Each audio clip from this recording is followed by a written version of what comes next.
Selamat pagi, salam sejahtera, selamat hari Minggu dan selamat memasuki bulan yang baru. Dan hari ini kita berada di anak tangga yang kedua. Hari ini kita diajak lewat Daniel, satu teladan yang Daniel tinggalkan untuk kita belajar dari dia. Daniel hidup di tengah-tengah raja yang bukan menyembah Allah, bangsa yang menyembah berhala. Tapi di tengah-tengah bangsa yang menyembah berhala, Daniel dan teman-temannya tidak pernah ikut menyembah Allahnya bangsa yang mereka jajah, Babilonia. Mereka taat, mereka kenal Tuhan dengan baik. Maka Daniel bisa mengungkapkan pujian syukur kepada Tuhan. Itulah pujian yang kita mau dengar lewat khotbah di hari ini. Tema sentral yang diangkat lewat pembacaan ini adalah Allah sumber hikmat dan kekuatan. Itu dari ayat yang ke-20 itu. Berkatalah Daniel, terpujilah nama Allah dari selama-lamanya sampai selama-lamanya. Sebab dari dialah hikmat dan kekuatan. Daniel berarti Allah adalah hakimku. Itu arti dari nama Daniel. Ya. Kalau Bapak Ibu punya anak-anak, kalau dikasih nama Daniel artinya bahwa Allah adalah hakimku. Karena ketaatannya kepada Tuhan sehingga kalau orang yang berkuasa atas dia mengancam dia tidak takut. Karena bagi dia Allah yang bisa menghakimi dia. Manusia tidak ada punya kuasa untuk menghakimi, apalagi Nebukadnezar. Nah itu sehingga diberikan nama adalah Allah adalah hakimku. Allah yang bisa mengadili saya. Allah yang tahu bagaimana saya seluruh hidupnya itu saya serahkan untuk Tuhan. Orang lain menilai saya bagaimana, tapi dia yang menilai saya karena dia adalah hakim atas saya. Nama ini juga harus tercermin dalam diri kita, seperti Daniel bahwa Allah adalah hakimku. Allah yang bisa menyelidiki saya, Allah yang bisa menghakimi saya, Allah yang bisa memberikan saya penghargaan. Terserah manusia mau tidak menghargai saya tidak tuntut dalam penghargaan. Yang penting saya tahu Allah menghargai saya atas apa yang saya kerjakan untuk Tuhan. Daniel ini adalah rombongan bangsa Israel yang pertama yang ditawan oleh Raja Nebukadnezar. Bayangkan Daniel hari itu waktu itu masih umur 10 tahun. Tuh bayangkan umur 10 tahun tuh punya anak dia besar macam apa ya. Daniel ada dalam rombongan itu dengan ketiga temannya itu. Ananya ya dengan Misael dan Asaria. Ya. Umur 10 tahun mereka diasingkan di tahun 606 sebelum Masehi. Ya. Daniel juga bukan orang hanya asal-asal. Mereka adalah orang dari keturunan bangsawan lah, di Israel, di Yerusalem. Dalam tafsiran Alkitab mereka perkirakan Daniel ini keturunan Raja Hizkia, raja yang takut akan Tuhan, raja yang hidup setia di hadapan Tuhan. Dan bagaimana Daniel dengan ketiga temannya, ya, Hananya, Misael, Asaria begitu ditawan ke Babilonia sebagai budak dalam penindasan. Tapi Daniel dan teman-temannya justru luar biasa. Mereka bisa dihargai, dikasih kesempatan untuk bekerja di istana Raja Nebukadnezar. Tugas mereka adalah sebagai penasihat raja. Walaupun mereka orang Ibrani, orang Israel yang ada dalam jajahan, tapi mereka diberi kesempatan. Daniel tidak pernah menyentuh makanan-makanan kerajaan yang penuh dengan penyembahan berhala. Dia anak yang mengenal Tuhan secara baik. Orang ajak makan makanan yang bagaimana yang dia lihat sesuai dengan firman Tuhan. Dia tidak terpengaruh. Ya. Bagaimana dia mau makan senang-senang? Dia bilang bangsa saya Israel ada dalam penjajahan, penganiayaan, penindasan. Bagaimana sama enak-enak di istana? Daniel dengan teman-temannya. Makanya kan dalam kalau kita lihat di pembacaan sebelumnya dari ayat 1 sampai ayat 19, ya. Raja dia bermimpi, Raja Nebukadnezar, mimpi yang membuat dia takut sekali, mimpi yang dia tidak bisa mengerti apa maksud mimpi, jadi mimpi yang seram sekali. Akhirnya raja ada dalam kegelisahan tiap hari, dalam ketakutan tentang mimpi itu. Makanya kita lihat di ayat 2 dia menyuruh memanggil seluruh orang-orang berilmu, ahli-ahli jampi, ahli sihir, ya, ahli kastim, dan semua orang-orang pintar yang di Babilonia kumpul untuk bisa menerjemahkan apa maksud raja, ya. Dan mimpi Raja Nebukadnezar itu beda. Kalau saya mimpi, saya bisa tahu jalan cerita, mungkin saya panggil Bapak Yap, saya ada mimpi begini, jadi ceritanya begini. Ini apa maksudnya? Dan Bapak Yap bisa menjelaskan ke saya. Tapi ini raja dia mimpi malam, tapi begitu dia kaget bangun, mimpi itu hilang sama sekali. Dia sendiri tidak tahu apa yang dia mimpi. Tapi raja tahu di Mesir, di Babilonia ada orang-orang pintar yang bisa menjelaskan raja yang kau mimpi itu maksudnya begini. Hal yang memang sulit. Siapa yang bisa tahu apa yang raja mimpi? Orang kita juga tidak bisa tahu. Tapi raja menuntut harus ada yang bisa berani untuk menerjemahkan atau bisa menjelaskan yang kau mimpi itu begini. Tidak ada yang bisa mengartikan begitu. Seluruh orang-orang pintar dipanggil, tidak ada yang menerjemahkan. Kalau kita lihat di ayat selanjutnya, malam mereka bilang, raja mimpi itu sulit. Bagi siapapun dewa-dewa di dunia itu tidak bisa untuk menjelaskan mimpi yang begitu. Raja yang mimpi, dan raja sudah lupa mimpi itu. Orang siapapun tidak bisa, kecuali dewa-dewa yang tidak bisa hidup di manusia, mereka yang mungkin menjelaskan. Kalau kita lihat di ayat 13, ketika raja sudah marah, sudah geram, sudah tidak bisa tahan karena tidak ada yang bisa menjelaskan mimpi itu, maka dia ambil keputusan bahwa seluruh ahli-ahli tukang sihir yang ada di Babilonia harus dibunuh, musnahkan. Berarti Daniel dengan ketiga temannya juga terancam karena mereka adalah penasihat, memberikan masukan kepada raja. Mereka juga tidak bisa memberikan arti mimpi itu.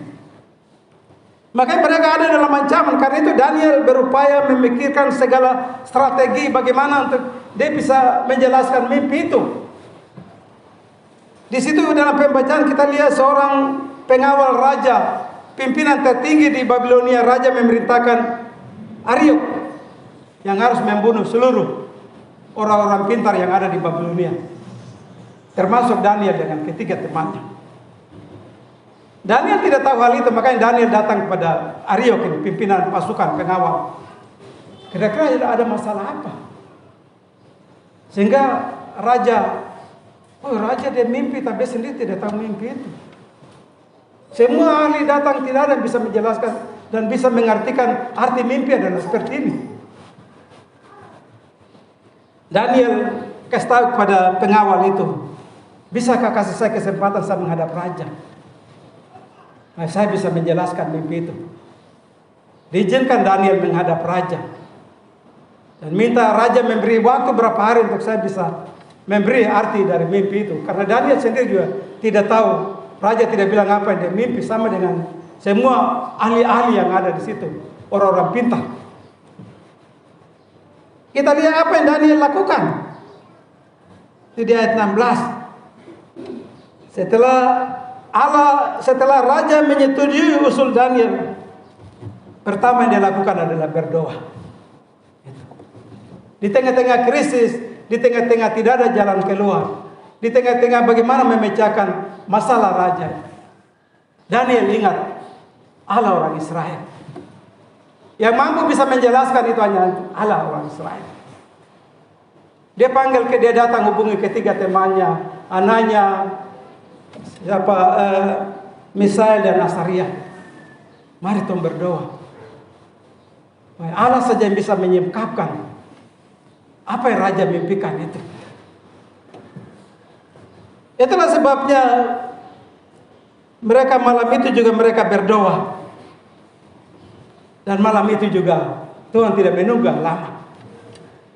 Malam itu juga Tuhan menyingkapkan arti daripada apa yang dimimpi oleh Raja Nebukadnezar. Malam itu juga dia kasih tahu kepada Daniel. Ya. Dari sini kita tahu Bapak Ibu Saudara betapa pentingnya doa itu. Mengapa kita diajarkan orang Kristen dalam pergumulan beban hidup itu? Kita harus jangan lupa berdoa, karena pentingnya doa. Di tengah-tengah krisis, kemelut, beban hidup, pergumulan beratannya, doa yang bisa memberikan jalan keluar. Dan tidak bisa membanggakan diri kita. Saya punya pengalaman, hanya satu kali saya lihat Tuhan itu jawab. Saya punya doa itu terlalu cepat sekali. Saya sering berdoa orang sakit, orang ini, tapi yang satu kali yang saya alami itu, istri saya tidak bisa buang air karena ada batu ginjal terpelet di saluran kencing. Saya antar ke dok 2 dan dokter periksa betul, ternyata ada 3 batu yang menghalangi tempat saluran kencing, sehingga tidak bisa buang air sudah berapa hari. Pihak rumah sakit saran kami untuk bisa dirujuk ke Makassar karena di sana ada alat yang bisa tembak. Saya berdoa di samping itu tidur di tempat tidur di ruangan UGD. Tuhan, saya minta tolong kau hancurkan itu 3 batu yang menghalangi tempat itu. Supaya itu dia bisa buang air kecil. 2 menit saja, tidak lama. Saya buka mata, itu bilang antar saya ke kamar mandi sama kencing. Ya Tuhan, kau luar biasa. Cepat sekali kau jawab doa itu. Ya. Kami tidak jadi rujuk ke Makassar, tidak lagi. 1 minggu kemudian kami pergi periksa ke Baldok 2. 3 batu sudah tidak ada lagi. Dokter menyatakan bersih, tidak ada. Betapa pentingnya doa Bapak Saudara. Penting sekali. Seperti Daniel.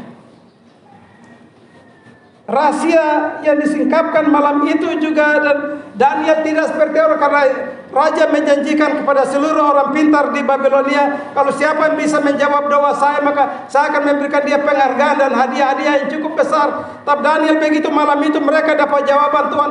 Mereka tidak seperti biasa, mari Tuhan pergi supaya cepat raja dia kasih hadiah. Tidak. Pertama yang mereka lakukan adalah berdoa untuk menaikkan kembali ucap syukur. Pertolongan dari mana?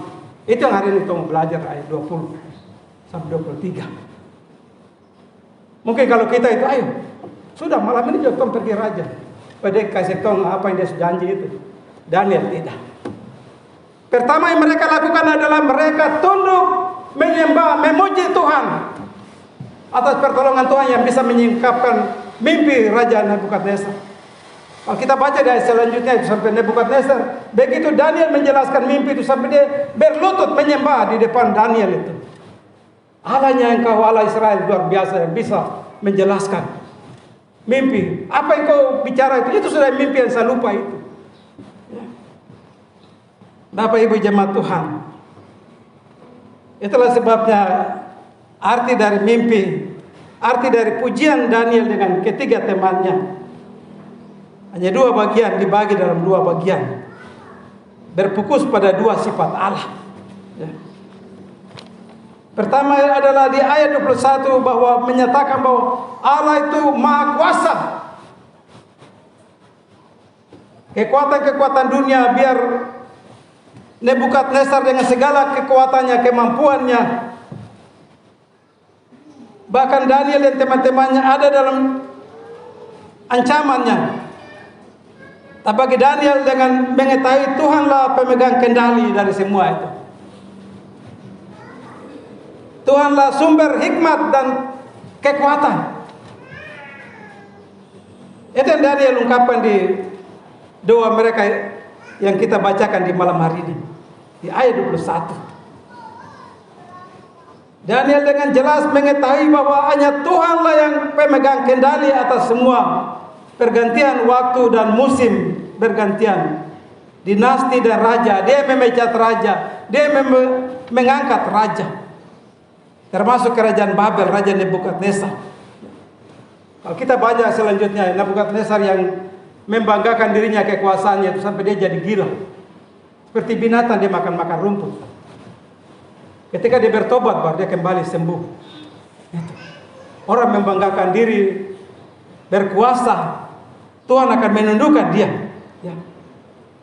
Pimpinan-pimpinan yang Tuhan memberikan kesempatan supaya memimpin bangsa negara, tapi kalau mereka tidak menjalankan tugas yang baik, Tuhanlah yang memecat mereka. Tuhan yang mengungkap mereka punya kejahatan. Itu yang kita hadapi sekarang di Papua dan lain-lain. Ya. Makanya kalau jabatan apa yang Tuhan kasih itu, pakai untuk kemuliaan Dia. Jangan kita pakai hanya untuk. Hal yang kedua, Daniel ungkapan itu ada di ayat 22, 23 bahwa Allah itu sumber hikmat dan kekuatan. Hikmat dan kemampuan Allah adalah milik Dia. Kebijaksanaan manusia dan pengetahuannya juga adalah dari Dia. Manusia tidak boleh membanggakan diri kalau kita pintar, kita hebat. Saya S1, S2, S3. Jangan. Semua ada dari Dia. Manusia boleh pintar kan dia banyak sekolah, dia belajar, dia banyak baca buku. Boleh dia pintar, tapi hikmat hanya dari Tuhan. Tuhanlah yang memberikan hikmat itu. Makanya lebih baik kita minta hikmat dari Tuhan. Di tengah-tengah kepintaran, akal dan segala yang kita miliki secara dunia. Karena hikmat hanya dari Dia. Allah itu sumber hikmat dan kekuatan. Daniel mengetahui dengan sedalam-dalamnya isi mimpi yang ia dapatkan dan pemaknaan arti mimpi. Bukan Daniel mengandalkan dirinya sendiri. Berasal dari penyingkapan Tuhan Allah Israel. Dialah menyingkapkan hal-hal yang tidak terduga, tersembunyi. Allah tahu apa yang di dalamnya gelap, karena Dia selalu terang adanya. Pepatah orang Arab bilang begini, semut hitam yang merayap di tembok yang hitam. Apakah kita bisa lihat? Ada semut yang merayap di tembok warna hitam. Manusia tidak bisa lihat. Kalau Tuhan bisa tahu ada semut yang berjalan, itu karena Dia Allah yang Maha Kuasa, yang berkuasa atas hidup dan kehidupan kita, seluruh umat ciptaannya. Jadi hikmat yang sesungguhnya hanya dimiliki oleh orang-orang milik kepunyaan Allah. Dunia boleh dengan segala kepintaran, tapi hanya orang-orang tertentu yang Allah memberikan hikmat, dan mereka hidup berkarya di dalam hikmat itu.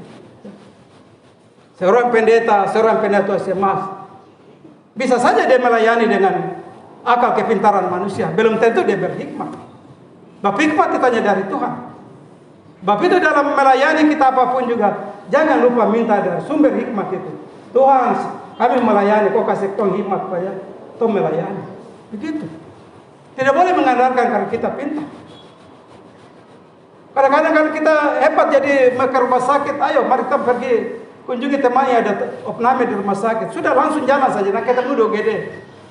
Orang minta hikmat dong kumpul di ruangan tertentu di gedung di sini Marto. Tuhan, kau mau pergi melayani, ibu ini ada sakit, bapaknya sakit, jadi kau kasih kuasa kerajaan surga supaya pelayanan kita itu tidak sia-sia.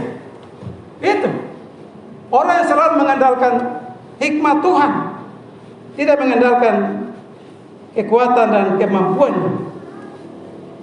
Allah itu Maha Kuasa dan sumber hikmat dan kekuatan. Ini yang tidak diketahui oleh orang-orang yang berilmu di Babilonia.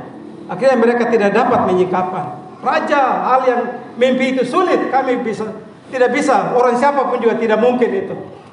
Daniel bisa karena mengandalkan Tuhan. Tidak ada yang mustahil. Di tengah-tengah krisis, kemelut, cobaan hidup, rumah tangga yang sulit pecahkan, minta, bertelut, berdoa, minta Tuhan. Dan Dia akan bisa menyingkapnya, memberikan kita jalan keluar. Itulah sebabnya Bapak Saudara, apa makna dari firman Tuhan ini bagi kita jemaat? Memasuki minggu yang baru lewat pembacaan Daniel pasal 2 ayat 20 sampai 23. Artinya saat saya, Bapak Saudara, kita jatuh ke dalam kesulitan yang begitu berat, benar-benar situasi yang krisis, apa yang kita lakukan pada saat itu? Daniel memberikan teladan bagi kita semua.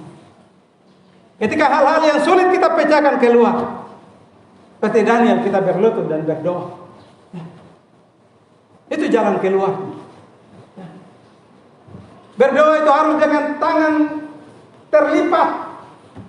Berdoa Tuhan cepat dengar itu berdoa dengan air mata, dengan menangis, berdoa dengan berlutut. Kadang-kadang kita berdoa itu Tuhan. Banyak orang berdoa itu Tuhan. Doa yang benar itu. Seakan-akan kita tidak pegang apa-apa. Tangan kosong yang saya lipat ini ada berdoa. Doa yang benar. Dan Tuhan mendengar doa itu. Doa yang benar itu seperti Daniel. Tidak berdoa sendiri. Dia panggil teman-temannya. Saya sulit untuk mengatasi hal ini. Mereka datang supaya saya punya masalah. Kau berdoa sama-sama supaya Tuhan bisa memecahkan. Doa yang benar tidak bisa hanya berdoa untuk diri sendiri. Makanya Tuhan tidak pernah menjawab doa kita. Segala sesuatu untuk anak saya, istri saya, tidak perlu dengan janda, duda yang lain. Hanya untuk saya, itu tidak didengar oleh Tuhan. Doa yang benar itu berdoa untuk semua orang dulu. Hamba Tuhan yang melayani, janda, duda dalam kehidupan mereka. Terakhir baru kau punya isi hati kau ungkapkan. Itu yang Tuhan mau begitu. Kadang-kadang kita berdoa yang mementingkan diri kita sendiri saja. Apa yang kau mau, apa yang makanya Tuhan sulit untuk menjawab doa. Bisa dia jawab, tapi mungkin waktu yang lama. Ini hal yang penting Daniel. Daniel mengenal Allah. Ini adalah dasar permohonan dan pujian karena dia kenal. Dalam situasi begitu dia tidak ada tempat lainnya. Dia kenal Allah. Allah saya mampu menjawab apa yang dimimpikan oleh Raja Nebukadnezar. Dan itu malam itu juga doa itu tersingkap. Daniel pergi menghadap raja, bukan waktu di depan raja baru hikmat datang. Tidak, sebelumnya waktu malam dia berdoa dan 3 temannya itu. Saat itulah dia dapat jawaban doa itu. Ya itu. Apa rahasia Daniel dapat menyingkapkan mimpi raja? Karena Daniel percaya kuasa Tuhan. Kuasa Tuhan jauh melebihi manusia. Karena itu Daniel semata-matanya bergantung kepada Tuhan. Saya kalau berdoa seakan-akan Tuhan berdiri sana. Saya tidak bisa dekat Tuhan karena saya tidak layak. Saya harus jauh. Seakan-akan dalam doa itu Tuhan jauh di sana karena saya tidak mampu untuk dekat dengan Dia. Itu doa. Bukan doa dalam pukul-pukul dada seperti orang Farisi. Tidak bisa. Doa dengan kerendahan hati. Dan itu yang kita belajar dari Daniel. Lewat pembacaan yang kita hari ini. Ya. Sekarang jika kita berdoa kepada Tuhan lalu Tuhan menjawab doa kita. Apakah langsung kita sudah rasa Tuhan sudah menjawab langsung kita lupa Dia? Belajar dari Daniel. Daniel tidak langsung begitu ini Tuhan jawab dalam mimpinya menyingkapkan mimpi Nebukadnezar langsung dia pergi ke raja. Tidak. Teladan yang benar adalah dia tunduk. Pertolongan itu dari siapa? Kembalikan segala pujian, hormat, syukur kepada Tuhan dulu. Dia pergi menghadap raja. Ini contoh bagi kita. Ayat 20 itu. Muliakan Tuhan dalam hidupmu. Pujian Tuhan selalu itu hal yang paling pertama dan utama dalam hidup Bapak Ibu Saudara dan saya. Tuhanlah sumber hikmat. Artinya ketika kita memuliakan Dia, maka Tuhan akan memberikan kepada kita hikmat untuk mengambil keputusan yang tepat. Hikmat tidak datang lewat kuasa Roh Kudus. Hal yang sulit saya pecahkan bagaimana, tapi begitu saya berdoa kepada Tuhan, tiba-tiba langsung macam saya tahu, ini jalan keluar. Itu dari Tuhan itu. Tuhan memberikan kita hikmat itu. Ya. Saudara jalan sampai di ujung ini ada 3 jalan. 3 jalan yang mana yang benar? Saudara bingung toh? Saya ikut sebelah kanan atau lurus atau sebelah kiri? Tanya orang dong bilang sebelah kiri itu memang cepat tapi lewat muara. Jalan lurus itu bagus lebih cepat lagi tapi kita harus turun jurang ke bawah dulu baru menyeberang cepat. Hanya sebelah kanan itu terlalu jauh, putar-putar banyak baru sampai di tempat itu. Mana yang kita pilih? Lewat muara kan, lewat tebing turun ke bawah. 2 tempat itu pasti kita binasa. Kalau lewat muara bisa saja perahu terbalik dan tenggelam. Turun lewat tebing bisa kita salah injak jatuh mati. Tapi jalan kanan itu biar panjang tapi biar lambat tapi selamat. Itu di sisi itu kita hanya dengan hikmat kita bisa tahu jalan yang benar. Kalau kita hanya salah-salah jalan kita bisa binasa. Itu hikmat. Tuhanlah yang memberikan kita hikmat sehingga kita bisa dalam pergumulan apapun kita bisa memberi jalan keluar bagi kita. Allah lah yang mengubah saat dan waktu terbaik. Maka segala sesuatu selalu indah pada waktunya. Dia yang mengangkat raja-raja dan dia juga yang memecat raja-raja. Apabila